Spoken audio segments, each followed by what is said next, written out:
If you're looking for a real slice of America, there's nowhere quite like the gas station at the intersection of 22nd Street and Alvernon. I know this because I had a job there for 2 years. In just one shift, you were likely to see 1,000 faces. From people picking up a pack of beer or a bottle of wine after their 9 to 5, to homeless folks asking for $1 or some change.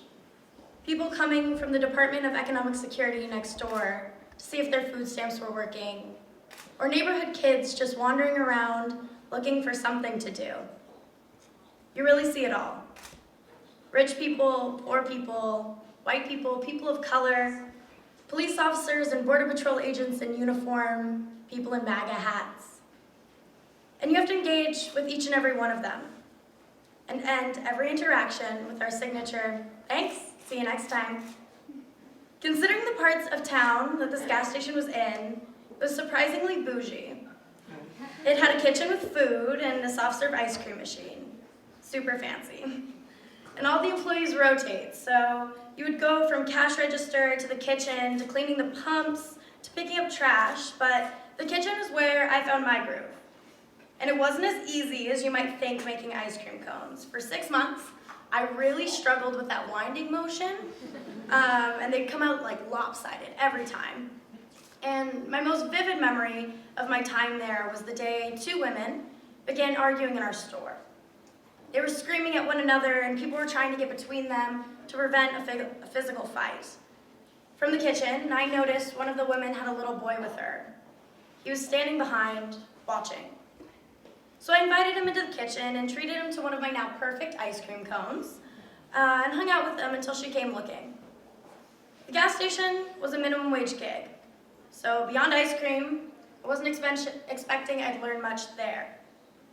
But what a lot of Americans understand is that the less you get paid, the harder you work, and working hard teaches you something whether you like it or not. So the thing I saw clearer there than anywhere else is that America doesn't bond just according to race or ethnicity. America comes together over shared experience. I didn't know anything about that little boy in the gas station, but having grown up with an unstable mother myself, in him, I could see myself. I felt his discomfort. I understood his experience in that moment. In activism, understanding the experiences of the people you're advocating for is the most powerful gift a leader can have. People want to look at their leaders and know they understand their problems. That's why it's so exciting to see the diverse faces sworn into Congress last week.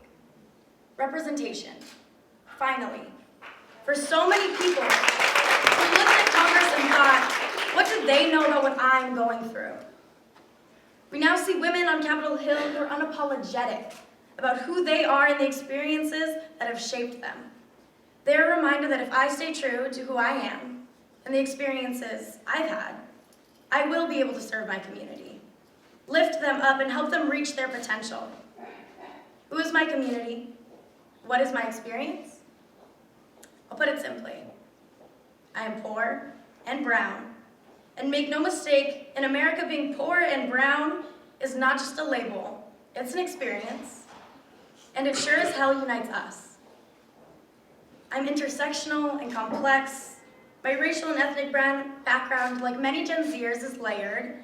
And I grew up poor and was even homeless, but now enjoy the privilege of an Ivy League education at Columbia University.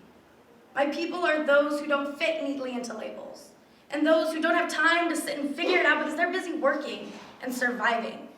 Everyday Americans who bounce from job to job trying to make ends meet, whose employers convince them that they are replaceable, and whose senators make them feel insignificant. People whose systems were not built for, but built to exclude. The media outlets are gonna have a hard time describing me when I get to Congress. So I've made a list of words that they can choose from. Smart, resilient, passionate, unapologetic, and super fucking awesome with a soft serve machine.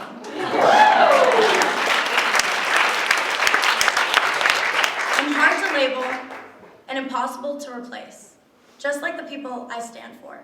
Thank you.